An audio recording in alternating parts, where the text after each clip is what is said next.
नमस्कार, world watch देख रहे हैं आप। आपके साथ मैं हूं लावनी विनीत। सबसे पहले आपको लिए चलते हैं जापान के टोक्यो, जहां पर इस वक्त भारत जापान शिखर सम्मेलन में प्रधानमंत्री की मौजूदगी है और इस वक्त वो महत्वपूर्ण संबोधन दे रहे हैं। सीधे लिए चलते हैं आपको। करेंगे चंद्रयान 5 मिशन में सहयोग के लिए इसरो और जाक्सा में बनी सहमति का हम स्वागत करते हैं। हमारी सक्रिय भागीदारी पृथ्वी की सीमाओं को पार कर अंतरिक्ष में भी मानवता की प्रगति का प्रतीक बनेगी। फ्रेंड्स, ह्यूमन रिसोर्स एक्सचेंज इसके एक्शन प्लान के तहत अगले 5 वर्षों में अलग अलग क्षेत्रों में दोनों तरफ से 5 लाख लोगों के आदान प्रदान को प्रोत्साहन दिया जाएगा। इसमें 50,000 स्किल्ड भारतीय जापान के अर्थव्यवस्था में सक्रिय योगदान देंगे। भारत और जापान की भागीदारी दिल्ली और टोक्यो तक ही सीमित नहीं रहेगी। अब भारतीय स्टेट्स और जापानी प्रीफेक्चर्स इसके बीच संस्थागत सहयोग के माध्यम से जुड़ाव और गहरा होगा। इससे trade, tourism, education and cultural exchanges के नए द्वार खुलेंगे।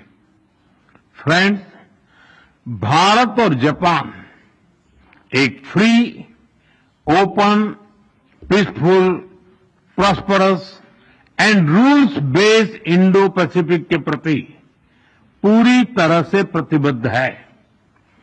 आतंकवाद और साइबर सिक्योरिटी को लेकर हमारी चिंताएं समान है। डिफेंस और मैरीटाइम सिक्योरिटी से हमारे साझे हित जुड़े हुए हैं। हमने निर्णय किया है कि डिफेंस इंडस्ट्री और इनोवेशन के क्षेत्र में आपसी सहयोग को और सशक्त किया जाएगा। Friends, India and Japan partnership is rooted in mutual trust, reflects our national priorities and is shaped by our shared values and beliefs. Together, we carry a common dream of peace, progress and prosperity of our peoples and for the world. Excellency, आपकी मित्रता के लिए मैं पुनः हार्दिक आभार व्यक्त करता हूं और अगली एनुअल समिट के लिए आपको भारत यात्रा का सादर आमंत्रण देता हूं। अरिगातो गोजाइमासु। धन्यवाद।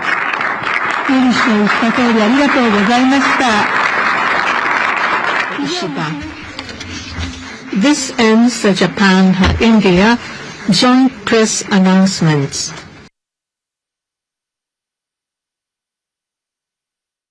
वो केवल दिल्ली टोक्यो तक सीमित नहीं रहने वाली है। ये जो संबंध है वो बहुत प्रगाढ़ होने वाले हैं। और जापान की ये, क्योंकि प्रधानमंत्री नरेंद्र मोदी की 8वीं ये यात्रा है, बतौर प्रधानमंत्री रहते हुए 8वीं बार प्रधानमंत्री पहुंचे। आपको याद होगा कि पहले जब काशी की बात आई थी तो ये कहा गया था कि काशी को क्योटो बनाना है। अब काशी को क्योटो और दिल्ली से टोक्यो तक का ये संबंध कितना ज्यादा प्रगाढ़ हो रहा है, इसका अंदाजा इसी बात से लगाया जा सकता है कि जापान ने एक बार फिर से भारत पर भरोसा करते हुए 70,000 करोड़ का निवेश 5 वर्षों के लिए गुजरात में किया है। और ऐसे में ये जो शिखर सम्मेलन है वो नई रिश्तों को और ज्यादा गर्माहट के साथ आगे बढ़ाने वाला आने वाले समय में साबित होने वाला है। ऐसे समय में जब टैरिफ का बम फूटा हो, ऐसे समय में जब चीन जाने वाले हैं एससीओ समिट में शामिल होने के लिए प्रधानमंत्री, उससे पहले ये मुलाकात, ये शिखर सम्मेलन और इस शिखर सम्मेलन में हुए समझौते भारत और जापान ही नहीं दुनिया के लिए एक बहुत बड़े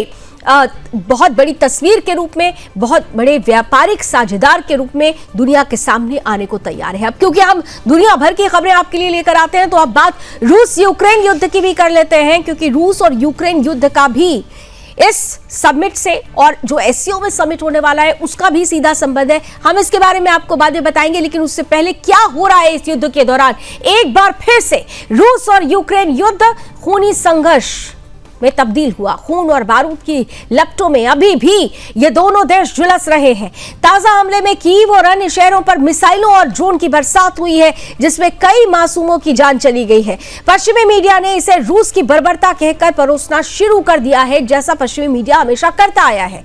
लेकिन सवाल यह है कि क्या कहानी इतनी ही एक तरफा है या फिर असलियत कहीं और है, जहां रूस बार बार शांति वार्ता का प्रस्ताव रखता है और यूक्रेन और उसके पश्चिमी आका हर बार हथियारों के दम पर युद्ध को लंबा खींचना चाहते हैं।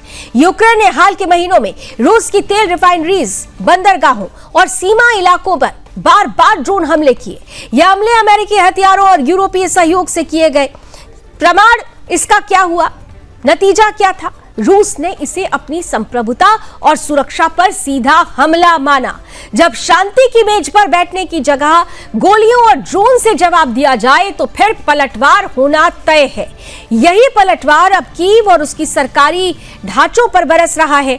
रूस का संदेश स्पष्ट है, अगर यूक्रेन सचमुच शांति चाहता है तो उसे बातचीत की राह अपनानी होगी। लेकिन यूक्रेन की राजनीति पूरी तरह से अमेरिका और पश्चिमी देशों की शय पर चल रही है। अमेरिका एक तरफ शांति का नारा लगाता है तो वहीं दूसरी ओर अरबों डॉलर के हथियार और फंडिंग भेजकर इस युद्ध को और लंबा करता है। यही अमेरिका का दोहरापन इस पूरे संकट की जड़ है।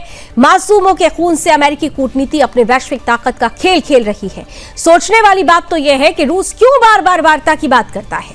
पुतिन ने कई मौकों पर संकेत दिए कि अगर यूक्रेन तटस्थता की गारंटी है, नेटो में शामिल होने की महत्वाकांक्षा छोड़ दे और हथियारों की उकसावेबाजी बंद करे तो समाधान संभव हो सकता है।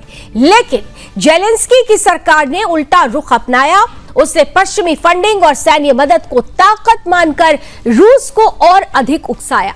यही गलतफहमी अब यूक्रेन के लिए घातक साबित हो रही है। रूस की ताजा कार्रवाई को पश्चिम नागरिकों पर हमला कहता है, लेकिन सच ये भी है कि यूक्रेन ने पहले रूसी इलाकों पर ड्रोन बरसाए। रूस ने इसे पलटवार बताते हुए स्पष्ट किया है कि निशाना सिर्फ सैन्य ठिकाने और बुनियादी ढांचे थे। हालांकि नागरिकों की मौत से इंकार नहीं किया जा सकता, लेकिन ये मौतें उस बड़ी रणनीतिक गलती का नतीजा है जिसमें यूक्रेन ने शांति का रास्ता छोड़कर अमेरिका के इशारों पर जंग चुनी है। यूरोपीय संघ और ब्रिटिश काउंसिल की इमारतें भी इस हमले में क्षतिग्रस्त हुई हैं। यह सिर्फ प्रतीकात्मक नहीं है, बल्कि गहरा संदेश है। रूस अब पश्चिम को यह बताना चाहता है कि जंग सिर्फ यूक्रेन की सीमाओं तक सीमित नहीं रहेगी। अगर पश्चिमी शक्तियां आग में तेल डालती रहेंगी तो लपटें यूरोप तक पहुंचेंगी।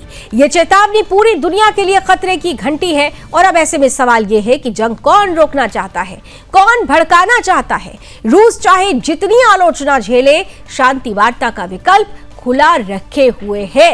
वहीं अमेरिका और पश्चिम की नीतियां सिर्फ हथियारों की बिक्री और रूस को कमजोर करने की रणनीति तक ही सीमित है।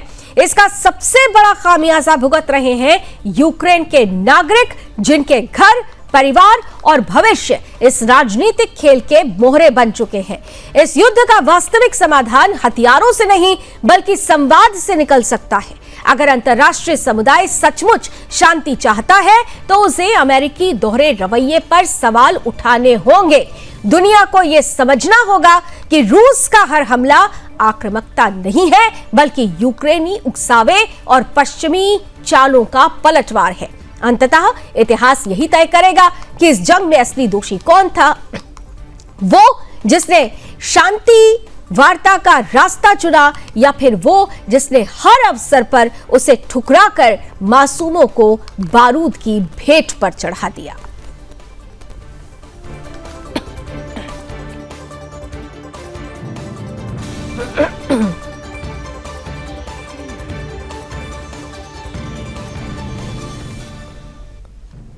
इजरायली एयर स्ट्राइक की दमिश्क की रात अब वैसी नहीं रही जैसी कल तक थी। आसमान से बरसते बम, गरजते फाइटर जेट्स, दहाड़ते हेलीकॉप्टर और जमीन पर उतरते इजरायली सैनिक, ये सब मिलाकर ये साबित कर गए हैं कि अगर इजराइल की सुरक्षा को चुनौती दी जाएगी तो उसका जवाब गूंजते धमाकों और राख में तब्दील होते ठिकानों के जरिए ही दिया जाएगा।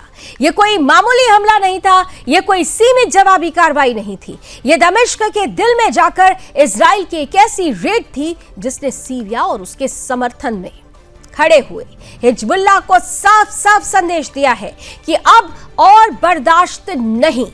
सोचिए कि अमेरिका की मध्यस्थता में शांति वार्ता की कोशिशें चल रही थी, गुप्त बातचीत की खबरें भी आ रही थी, लेकिन सवाल ये उठता है कि इन वार्ताओं के बीच भी आखिर दमिश्क के पास हथियारों का जखीरा क्यों इकट्ठा हो रहा था? आखिर वो हथियार किसके खिलाफ इस्तेमाल किए जाने वाले थे? तो जवाब साफ है, इजराइल के खिलाफ। और यही वजह है कि इजराइल ने एक पल भी बिना गवाए आसमान से वार किया और जमीन पर जाकर 2 घंटे तक ऑपरेशन चलाया। दुश्मन अगर हथियार छिपा कर रखेगा तो अगर उसकी नीयत खतरनाक होगी तो क्या इजराइल हाथ पर हाथ धरे बैठा रहेगा? नहीं, बिल्कुल नहीं। यह इजराइल ने कह दिया है और यही इजराइल की पहचान है, यही उसकी ताकत है और यही उसकी नीति भी है कि पहले वार करो, तेज वार करो और ऐसा वार करो कि दुश्मन फिर कभी खड़ा ही ना हो पाए। दमिश्क का तलमानेह इलाका, जो कभी सीरियाई सेना का अहम बेस माना जाता था, फिर ईरान ने इस्तेमाल किया और अब हिजबुल्लाह की गतिविधियां यहां पर उसका अड्डा बन चुकी हैं। उसी जगह को इजराइल ने चुना क्योंकि सुरक्षा रणनीति ये कहती है कि दुश्मन को उसके गढ़ में ही खत्म करो और इजराइल ने भी वही किया। 4 हेलीकॉप्टर्स, 2 फाइटर जेट्स से मिलकर वो नजारा पेश किया जिससे सीरिया की रात में आग की लपटें आसमान तक पहुंची। अब सीरिया ये कह रहा है कि उनके सैनिक मारे गए, लेकिन असलियत यह है कि मारे गए वो लोग जिनकी आड़ लेकर हिजबुल्लाह और ईरान इजराइल की सरहदों को असुरक्षित करना चाहते थे। इजराइल की तरफ से एक बयान भी आया है और यह बयान स्पष्ट रूप से यह पुष्ट कर रहा है कि क्या कहा गया है। पहले बयान बता देते हैं। बयान ये हो रहा है, बयान में कहा गया है कि हम दिन रात हर मोर्चे पर काम कर रहे हैं, हमारी प्राथमिकता सिर्फ और सिर्फ इजराइल की सुरक्षा है। यही है वो आक्रामकता, यही है वो संकल्प और जो इजराइल को बाकी दुनिया से अलग बनाता है। अब जरा गौर कीजिए कि जब दमिश्क और यरूशलेम के बीच बातचीत चल रही थी तब भी हथियार छिपाए जा रहे थे। जब शांति के लिए कूटनीति का रास्ता अपनाया जा रहा था तब भी हिजबुल्लाह अपने नेटवर्क को मजबूत कर रहा था। तो फिर सवाल ये उठता है कि असली दोषी कौन है, शांति की राह रोकने वाला कौन है? और इसका जवाब खुद ब खुद सामने आता है। वो ताकतें जो इजराइल के खिलाफ साजिशें बुनती रही हैं। इजराइल ने दमिश्क में रेड डालकर बता दिया है कि अगर आपके घर की छत पर आग लगे और पड़ोसी माचिस लेकर खड़ा हो तो पानी डालने से पहले उसे रोकना जरूरी है। यही रोकथाम है, यही सुरक्षा है, यही आत्मरक्षा है। और इस आत्मरक्षा के नाम पर इजराइल ने कोई गलती नहीं की है, बल्कि एक साहसिक और निर्णायक कदम उठाया है। इस हमले का असर सिर्फ दमिश्क पर नहीं पड़ेगा, बल्कि इसका असर पूरे मध्य पूर्व में महसूस किया जाएगा। अब हर दुश्मन को पता है कि अगर इजराइल की ओर आंख उठाकर देखा गया तो जवाब सिर्फ शब्दों में नहीं मिलेगा, बल्कि बारूद से मिलेगा। इजराइल ने दमिश्क में जाकर वो किया है जिसे कहते हैं सुरक्षा पर कोई समझौता नहीं। चाहे वार्ता हो, चाहे दबाव हो, चाहे वैश्विक राजनीति की पेचीदगियां हो, अगर खतरा है तो उसका सफाया भी होगा।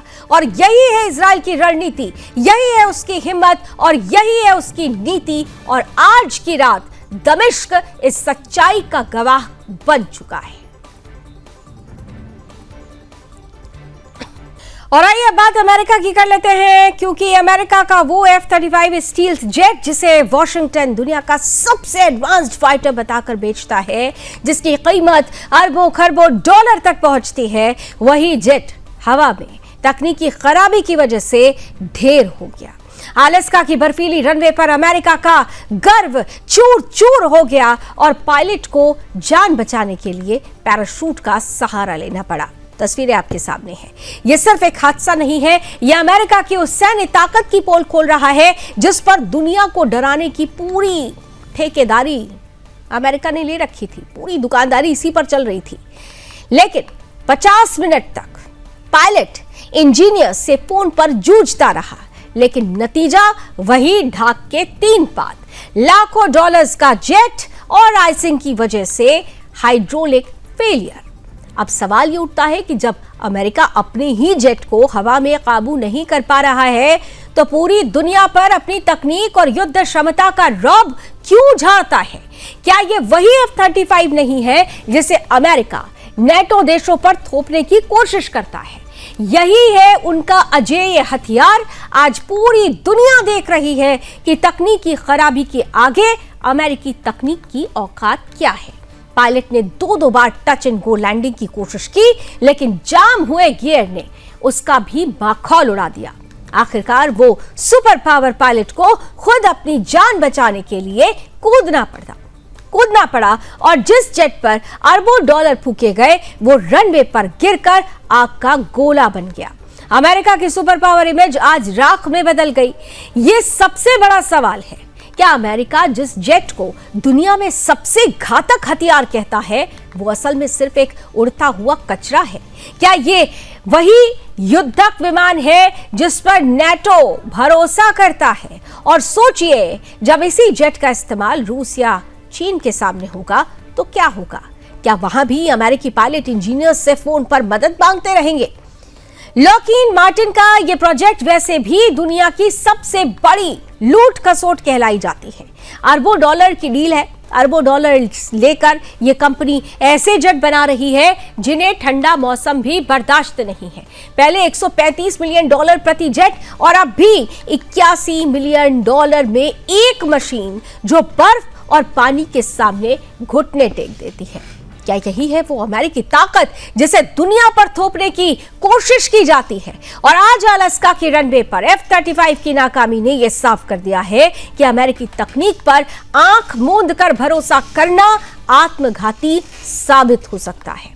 अमेरिका एक तरफ दुनिया भर के देशों को डराता है, रूस और चीन को घेरने के लिए आंखें दिखाने की कोशिश करता है, सपने पाले बैठा हुआ है, लेकिन असलियत यह है कि उसके अपने जेट 18 डिग्री सेल्सियस के तापमान में भी टिक नहीं पा रहे। तो सवाल यही है कि जब रूस अपने S-400 डिफेंस सिस्टम और हाइपरसोनिक मिसाइलों के दम पर दुनिया को चुनौती दे रहा हो, चीन अपनी स्टील्थ तकनीक में नई छलांग लगा रहा हो, तब अमेरिका क्या कर रहा है? फोन पर इंजीनियर बुला रहा है और अपने जेट गिरा रहा है। यही है सुपर पावर की असलियत। तो अब वक्त है कि अमेरिका से यह सवाल पूछने का कि क्या वो अपने हथियारों की नाकामी से ध्यान हटाने के लिए दुनिया में युद्ध का माहौल बनाता है। क्या उसकी ताकत दरअसल सिर्फ हॉलीवुड की फिल्मों और मीडिया की हेडलाइंस तक ही सीमित है? क्योंकि असल रणभूमि में तो उसके F-35 जैसे जेट्स भी बर्फ की परत से हारते हुए नजर आते हैं।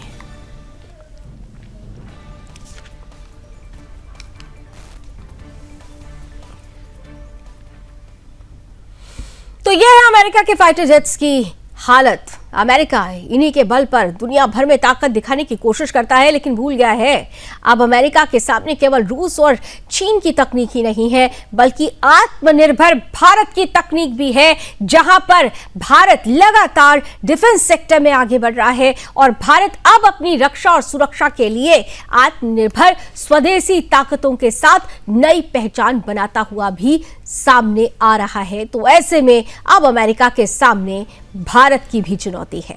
वर्ल्ड वॉच में अभी बस इतना ही। देश और दुनिया की तमाम खबरों के लिए आप जुड़े रहिए सुदर्शन न्यूज के साथ। जय हिंद।